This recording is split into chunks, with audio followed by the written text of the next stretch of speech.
E agora, gente, é o Evangelho de Jesus, simples, puro. É a palavra lida tendo Jesus como a nossa chave de interpretação. Olhem só em Zacarias, no capítulo 13, do verso 7 ao verso 19. Braulio vai colocar aí Zacarias 13, de 7 a 9. 7 a 9, Zacarias 13. Aí o Braulio disse, puxa, Zacarias, e a gente estava confinando Zacarias a Didi, Dedé, Mussum e Zacarias. Temos que usar mais Zacarias. Ele gostou de que hoje eu vá pregar em Zacarias. Tira ele dos trapalhões um pouquinho, né? Tira dos trapalhões e coloca aqui nas nossas trapalhadas. De vez em quando eu prego em Zacarias, já preguei muito mais, mas não muito tempo eu preguei. Eu gosto muito de alguns trechos de Zacarias. Muito, essa fala do Papa, Caio, ele está pregando em Mussum, né? Está pregando em Mussum, Mussum, capítulo 10, isso. Verso 10.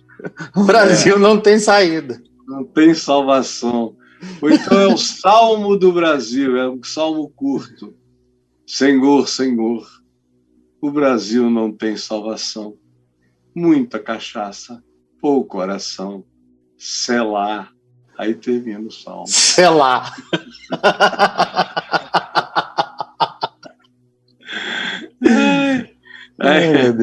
Meu Deus, eu morro de rir. Mas está aqui Zacarias 13 e a mensagem, o tema de hoje, em torno do qual nós vamos ler essa porção de Zacarias 13, de 7 a 9. E é essa aí, a falta que faz o pastor companheiro de Deus. A falta que ele faz no mundo. Você imagina a falta que Jesus faz no mundo. Mas Jesus transferiu para nós a missão, a ação e o caráter dele de pastor. Ele transferiu, assim como o Pai me enviou, assim também eu vos envio. E o Pai o enviou também com esse coração de cuidado, de carinho, de proteção, aonde quem sabe mais ajuda quem sabe menos, quem pode mais socorre quem pode menos, aonde quem já viveu mais transmite experiência para quem viveu menos. E assim, como diz Paulo, são os pais que entesouram para os filhos. E desse mesmo modo é o pastor, o bom pastor, Jesus, que disse, enquanto eu estive com eles, ninguém se perdeu. Exceto o filho da perdição, para ser a expressão do cumprimento das Escrituras. Ninguém se perdeu. Ninguém. E ele disse a Pedro, se tu me amas, então cuida das minhas ovelhas. E o que ele disse a Pedro, ele disse a todos nós, ele disse o tempo todo. A mensagem do Evangelho é essa. A mensagem dos apóstolos é essa. A síntese é essa. Quem pode, dê, ajude, socorra, transfira. Pastorear é usar o recurso em favor do outro, o dom, a consciência, a experiência, as percepções, a sabedoria, o discernimento para diminuir tragédias, para evitar calamidades, para atrapalhar o mal na vida do próximo. Isso é pastorear.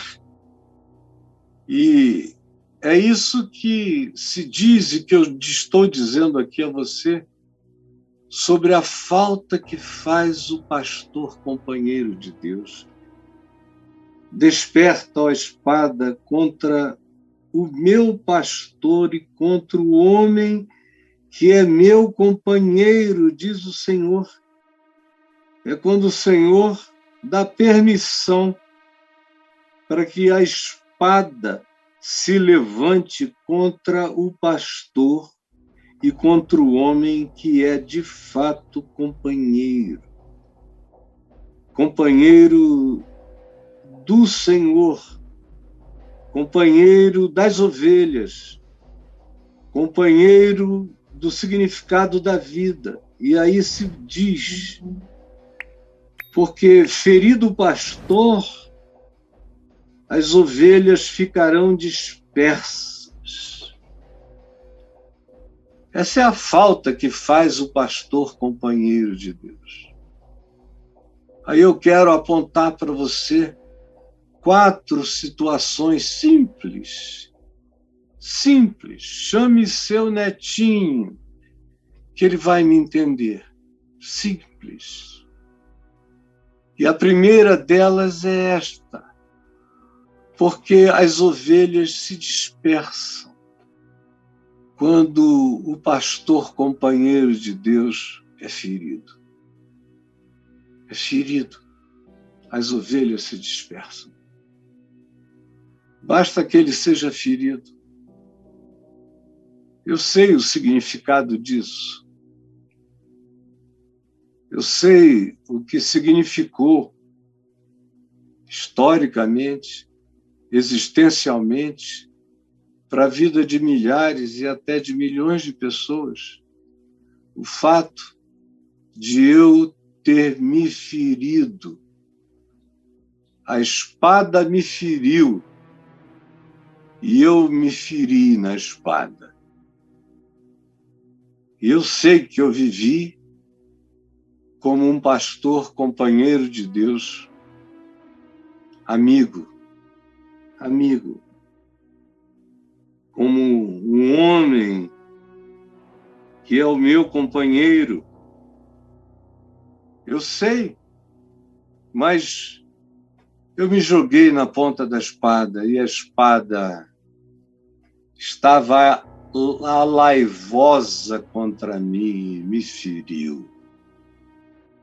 Eu sei, cada vez mais quanto tempo passa, eu olho para trás e eu encontro milhares de pessoas, eu vejo o que aconteceu, o vácuo que se criou, como eu assisti depois disso, o vácuo que foi sendo criado pela morte, sem peças de reposição, de gente companheira de Deus, amiga de Deus, que foram partindo. Os amigos do Senhor, os companheiros de Deus, e as ovelhas foram entrando em estado de dispersão cada vez maior. Você mesmo que está aqui, você, meu irmão, minha irmã, você foi atraído.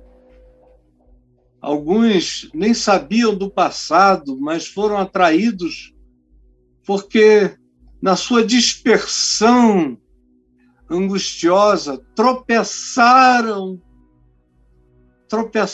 aqui e encontraram um aprisco, um redil, uma vara e um cajado de consolação.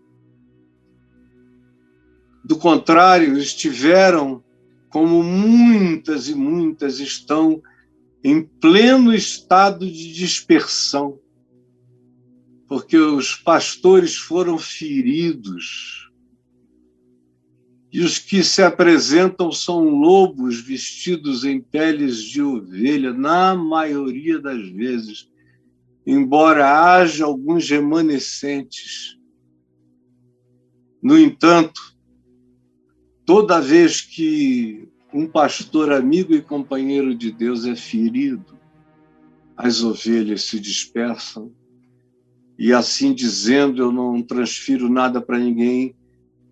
Eu digo que no século XX não houve nenhum pastor que tenha sido um susto maior para as ovelhas do país inteiro do que eu, que tinha sido luz e bênção e farol dos naufragados e acolhedor de milhões, e que agora, com o mau exemplo do meu modo de me separar, e eu digo isso, podendo nem isso falar, porque faz tantos anos, mas eu sou um homem que quero que as lições da vida sejam aplicadas na vida. Então, eu sei o mal que fez. Quando eu fui ferido, primeiro ferimento, segundo ferimento, terceiro ferimento, e as ovelhas foram dispersas. E o ano 2000 já começou de um outro modo, um vácuo. Uma terra que foi ficando vazia, sem cuidado, sem profecia. Só havia moveres e ventos e invenções atrás de invenções. E nada de enfrentamento. E os que podiam fazê-lo mergulharam em frustrações sobre frustrações e foram se afogando em frustrações e em depressões e em vontade de morrer. É absolutamente importante para minha alma seguir esse pastor, amigo de Deus, assim como é absolutamente essencial que, se eu quero ser pastor, eu seja segundo Jesus, que disse: assim como eu fui o bom pastor, seja um bom pastor. E se você me ama, cuide das minhas ovelhinhas. Porque as ovelhas, do contrário, se tornam dispersas. Segunda realidade em torno desse pastor ferido e as ovelhas dispersas, é porque isso leva o povo na direção do juízo. Como diz o verso 8, em toda a terra, diz o Senhor, 2/3 dela serão eliminados e perecerão. 2/3 delas serão eliminados e perecerão. Esse vácuo cria espaço para todo tipo de loucura. E as ovelhas sem referência começam a ser dizimadas, são pescadas em arrastões de perversidade, perecem na fé, na esperança, na pureza do crer, se tornam malandras, vão perdendo o temor do Senhor. Infelizmente, é isso que acontece, e se abismam no perecimento, no juízo. A terceira realidade que se deve indicar quando o pastor amigo de Deus é ferido é uma adversativa de esperança. E me dá vontade de dizer aleluia.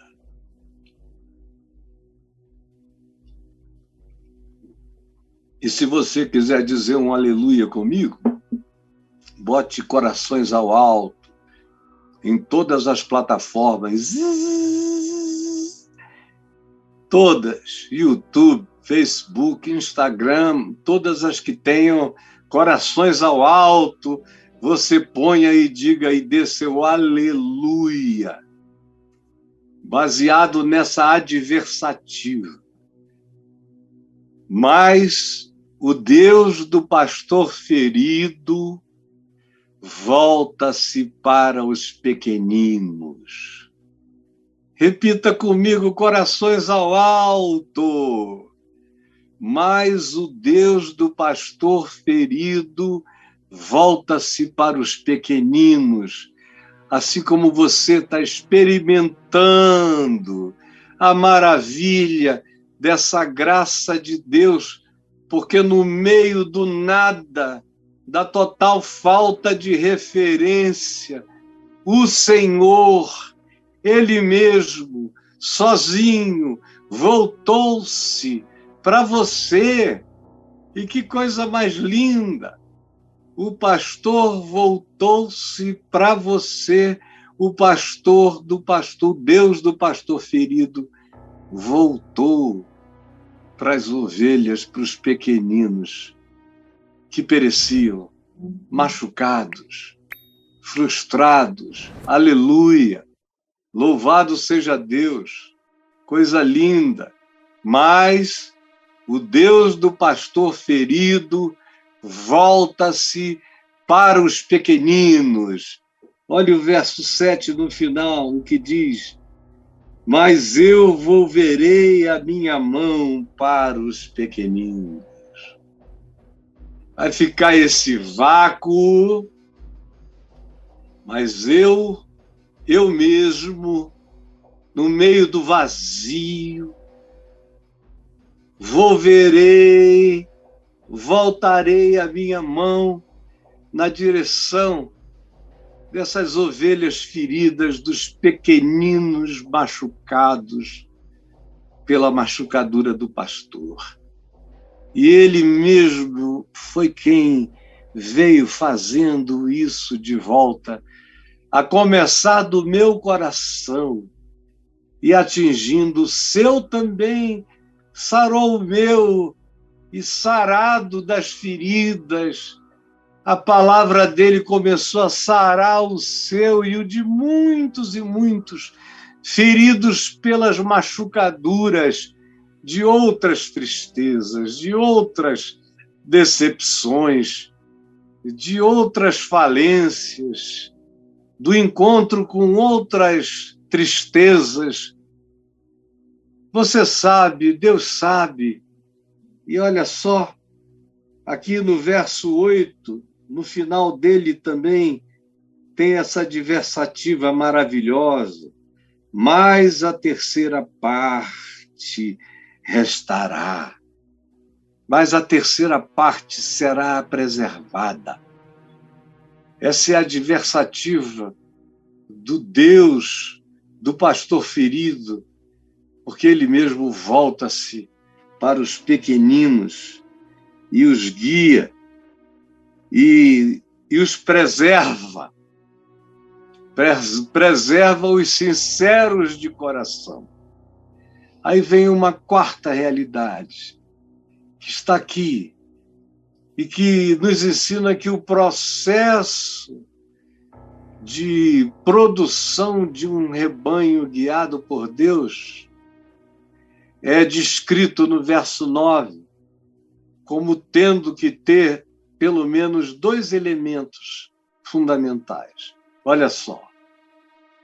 O primeiro elemento fundamental, que vai aparecer aí como o primeiro ponto desse quarto ponto, é que trata-se de um rebanho forjado no fogo. O rebanho forjado no fogo, como é o seu caso, que já se decepcionou, já se ferrou, já quebrou a cara, já pagou o dízimo da mentira milhões de anos, já teve vontade de vomitar com tanto engano, com tanta hipocrisia, que ficou ateu. Tem muita gente aqui que há 14 anos atrás, 15 anos atrás, 20 anos atrás, falava comigo, mandava e-mails para mim se confessando ateus. Só depois de algum tempo é que o cara dizia: não, eu sou filho de pastor, mas papai estava estava pegando as garotinhas da igreja, porque a mamãe transava com um garoto da banda, com o crooner gospel da nossa banda, ou isso, aquilo, ou milhões de histórias. Milhões. Literalmente, no meu site, eu deixei registradas umas 2.000 ou 3.000 cartas dessas, de todos os tipos. Então, eu sei a viagem de dor, de frustração, de sofrimento, de perda da fé, de tudo que acometeu você, do cinismo, do sarcasmo, ou da frieza, ou da raiva, ou do sentimento de engano que acometeu seu coração. E você disse, meu Deus, para que isso? Por que que eu tive que nascer nessa geração apocalíptica, nessa igreja da apostasia, na religião, outra vez, das cruzadas, do ódio contra os islâmicos, do ódio contra os seres diferentes de todos os tipos, é ódio. Só aceita a uniformidade. O que não é como a uniformidade, o que não preenche as características morais do nosso arianismo religioso e fascista, tem que ser combatida. É esse o espírito que tomou conta, e você diz, por que eu tive que nascer nesse tempo? Mas olha, você vai descobrir logo, logo, e alguns já descobriram, como hoje eles valem mais do que 1.000 deles há 20 anos atrás. No entendimento, na compreensão, no discernimento, na raiz profunda, na paz, na maturidade, porque foram forjados no fogo. O que se torna precioso para Deus, esse remanescente no meio da apostasia, quando o evangelho foi ferido. Nos nossos dias, o pastor ferido é o evangelho ferido. E são também pastores que pastoreavam como amigos e companheiros de Deus, que foram feridos. E aconteceram muitas coisas. E eu fiz questão de começar de mim. E aí, você vai descobrir como é bom passar pelo cadinho, pela provação. Deixa eu te dizer uma coisa, eu não me troco hoje por milhões da mesma vida que eu tive no passado. Tem gente que olha para mim e não entende porque só avaliam a vida por números e quantificações. E eu era o cara dos grandes números e das grandes quantificações aos milhões. E hoje não é como era antes. No entanto, se o que importa sou eu, antes de salvar o mundo inteiro, sou eu, é a minha alma, eu quero te dizer o que aconteceu depois, no meio do fogo, da fornalha, na cova dos leões, no ódio de tantos e de todos os lados e de todos os níveis, num tipo de opressão tão intensa e de todas as dimensões, não só históricas, mas espirituais, de principados e potestades oportunistas. E aquela luta, aquele fogo, a travessia daquele Hades, e andando, e andando, e andando, e andando, e andando, crendo na fidelidade dele, no amor dele, e no poder dele de me forjar, de me refazer, como se diz aqui no verso 9, Farei passar essa terceira parte pelo fogo e a purificarei como se purifica a prata. É uma coisa linda, porque a prata continua a ser um dos metais mais importantes do planeta. E durante a história humana inteira, ela teve um valor indizível e houve tempos em que ela teve muito mais valor do que o ouro.